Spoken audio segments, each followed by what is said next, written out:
aamin horta marka hore waxaan aad iyo aad ugu mahadnaqayaa magaranaysaa wadamada ka qayb gala saxaas Ethiopia iyo DB World ay imaaraadku leeyihiin iyo Soomaaliya waa hambalyeynaya waa talaabo aad iyo aad u soo dhaweynayno waxaa halka ka muuqata arrimo badan waxaa ka muuqata in Soomaaliland ay noqotay dal la aamini karo oo la isku haleyn karo oo heshiis geli kara oo la maalgashan karo ka dhalatay waxa ka baratay wadamada IGAD amba Horn of Africa halkii colaad u dhaxan jirtay inaynu cooperation wada xaqabsi iyo magaranaysaa integration economic integration oo bilaabmay beyond the crisis marka waxaan naga dhamaaday Soomaaliya hagaagsan daalayraho heshiiskani waa heshiis Soomaaliya sharci u leedahay heshiis hore badan adduunka la gashay waa de facto state waxa heshiiskan Soomaaliya dawladda Soomaaliya iska aan magaca waxaan ku heshiinay markaan ahayn wada hadalada Soomaaliya 2013 ki Istanbul in wadan kasta uu xaq u leeyahay wixiisa inuu horumarkiisa samaysto taas waa tilay nagu sameeyay special arrangement-ka Somali Compact mashruuc loo oran jiray madaxweynaha Soomaaliland iyo madaxweynaha hore Xasan Sheekh labada madaxweyne horeba waxay ku wada shireen 2014 December Djibouti lagu heshiiyeen wixii horumara aan magaranaysaa aan qodob xaq u leedahay marka waxaan taasoo inay dhex taalay marka ninkan iska hadlaya kolba wad ogtino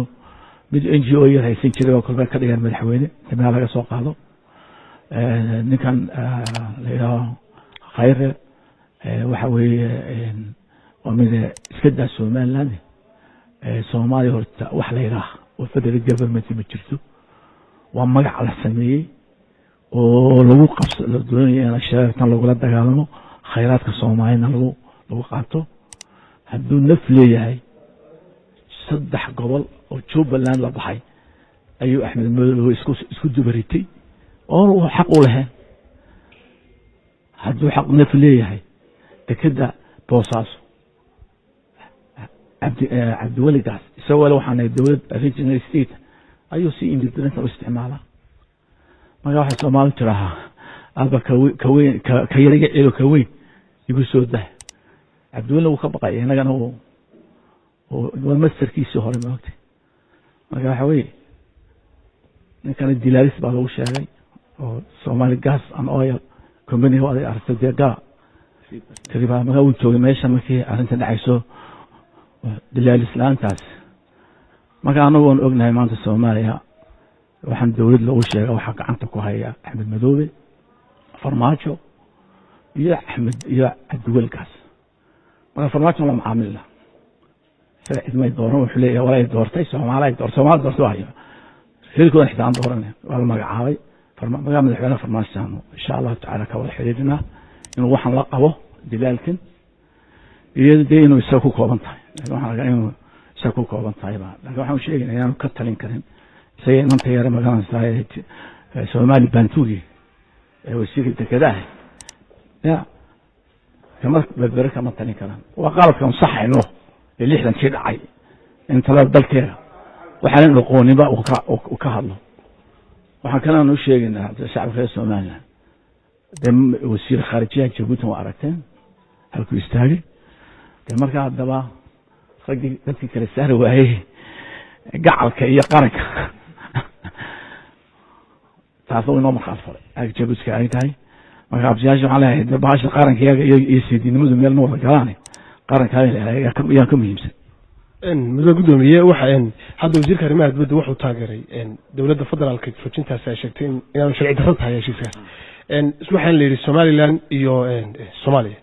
wada hadallada Djibouti bay ku kulmayaan yani caqabad ku noqon karin sisa dhaxsii ugu noqon kartaa wada hadallada Somaliland waa tan ogaadeen waxa la kulmi lahaa farmaajo madaxweynaha ya dadkii wax ku jiray ma ogtahay ama ninkan awslaa la hadiis ku qaadan meena awska iibi jiray kuwa waan isaga eegina hadii la yiraahdo inuu waxan la qabiyeen kalo markaas soo talaba qaadina inaan ka qayb galno Djibouti waxaan weydiinaa in qoladii daafacaysay lahaa Faisal dheemaal buu qaatay kaayaga baasboor qaatay maanta kala caddaatay maogtahay iyo macawiso maogtahay marka iyagana kaasna waan eegaynaa waan ku tashanayna oo tegayna madaxweynaha cabdiraxmaan waa is arkaynaa mowqif midaysan baanu ka gaaraynaa mowqif midaysan lakin waxaa idiin sheegaya waxa ogaataan cadaawadda idiin qaban madaxda halkaas ee fashilantay laakiin shacbigaa magaarta uu ka soo jeeda ninkaasi waa beelce beesha habariya hawiya la idhaha anagu xumaan uma qabno isagay arrinta ku koobantay isagay ku koobantay wax dowlad la yidhaha somaliland federal government ma jirto waa lagu macaamiliyo soomaali lagu baabiinayo oo dhalinyarta lagula dagaalamayo khayraadka lagu guranayo laakiin wax dowlayda halkaa kama jirto soomaaliya laba waddan ka taal somaliland iyo soomaaliya tani waa jirtaa somaliland waa jirtaa oo adduunka la macaamishaa lakin wax soomaaliya ma jiro degimo qor ma haysto ma tegi kara xalane kismaayo wax uga dhow huura uga dhow oo kenya gacanta ku haysa berbere muxuu ka yaqaana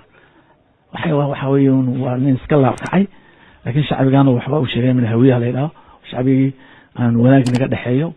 wixii waa qabaa'il qabiilka tuuba haysta ka baydhaba haysta ka bajeetiya haysta ka gobolada dhexa haysta weliba state government dowladnimeeda shuruudii dowladnimeeda ma jirto inagu baa dowladda federaalka haye dowladda qabaa'ilka ku qora weligaa ha qorin dowladda ku qorina ha ku qorin innaga waa burmadgelin waxaan jirin markaa waynu insha allahu tacaala waynu arrinteen waa dhamaysanaynaa laakiin keena xun waxaan ka xunkaasi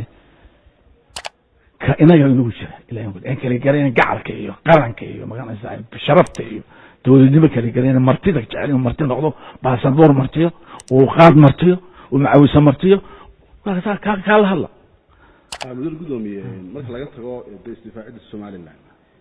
soomaaliya adigu siyaasi baa tahay waxbaad magaranaysa sii ogaan kartaa miyaad u malaynaysaa khatar inay somaliland kaga soo socoto soomaaliya maxay khatar haysaa baarlamaanka kale waxaa la hadal hayaa inay warma baarlamaan baa jira oo ay cunaqabatayn saari doonaan yaa idiga wax ka dhigaya iyaga maxay jiraan jeer waxa jira ma jiro baarlamaan ma jiro shakhsiyaad la laga soo waray qaar inaga xitaa ku jira ma baarlamaan ma jiro dowlad ma jirto maxaa ma jiraan ma awood bay leeyihiin maanta Ethiopia isku hortaaga ma awood ay isku hortaagaan imaaraadka leeyihiin ma awood Soomaaliland ku leeyihiin ayaa jirta maxay nagu sameyn karaan xoog nagama qaadi karaan inaga ciidan badan jiraan aan waxba jirin oo mass media social media ka nooli iyo isku tasawira meelahaas iyo kubadda waddankiisa hagaajisay ka qayb shirkiisa dayaalad ka hayso maanta jaafar dayaalad buu ka haystay freedom fight ay marka Soomaaliland waxa isku haleynaysa Ethiopia ma anaga isku haleyn waxa amaarin ugu ma kula dawladahaas talaba kama qaadi kara inaga talaba naga qaadi kara wuxuu awood ugu leeyahay ka yaray magaalada NGO ka shaqeyn jiray Noruchi Refugees and consulka salafis halkan nala joogay waa daayeer way kursi aan qalmi la saaray